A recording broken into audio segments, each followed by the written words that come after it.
अस्सलाम वालेकुम दोस्तों, उम्मीद है तव्हां सब ॿाहिरि ठीक ठाक हूंदो ऐं खैर सां हूंदो। अल्लाह साईं तव्हांखे शाद आबाद रखंदो। ऐं दोस्तों तव्हांजे सदके असांजा भी गम तकलीफ़ूं मालिक साईं दूर कंदो। ऐं तव्हांखे मुंहिंजो वीडियो ॾिसण लाइ तव्हांजी तमामु घणी महिरबानी।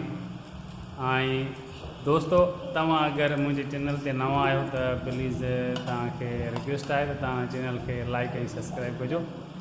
तव्हांजे एक लाइक और सब्सक्राइब से असांखे तमामु घणी खुशी थींदी आहे। उम्मीद है तो तव्हां सब दोस्त असांजी सपोर्ट लाज़मी कंदो।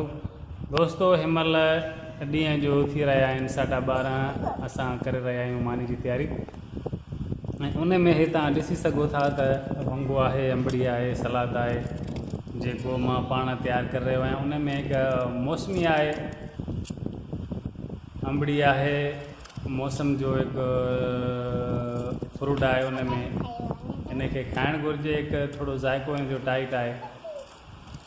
ऐं मां पंहिंजे बचड़नि सां वेठो आहियां ऐं फुल एंजॉय सुठे तरीक़े सां ॿारनि सां गॾु गॾिजी मानी खाइण जो अलॻि मज़ो आहे।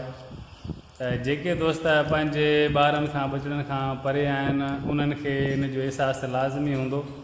पर असां बि दुआ कयूं था त हमेशह जेके भी दोस्त पंहिंजे बचड़नि खां परे आहिनि उन्हनि खे रब पाक आसानी करे पंहिंजी हिकु सुठी ज़िंदगी गुज़ारण जी तौफ़ीक़ अता फ़रमाईंदो।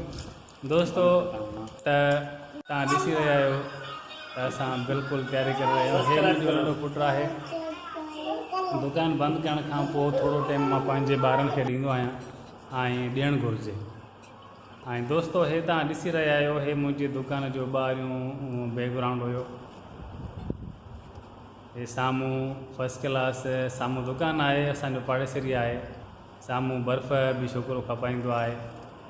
ऐं हिकु ॿाहिरियों लुक तव्हां जेको ॾिसी रहिया आहियो ॾाढो फर्स्ट क्लास ऐं हिकु सुठे तरीक़े सां। ऐं अॻिते तव्हां ॾिसो था त मां जो शॉप आहे, मां दुकान हलाए रहियो आहियां। जेके ग्राहक आहिनि ईंदा आहिनि तव्हां साम्हूं ॾिसी सघो था। रोज़ी जो ज़ामिन अल्लाह साईं आहे, तअसुब न करणु घुरिजे। इंसान खे जेका रोज़ी नसीब में लिखियल हूंदी आहे उहा मिलंदी लाज़मी।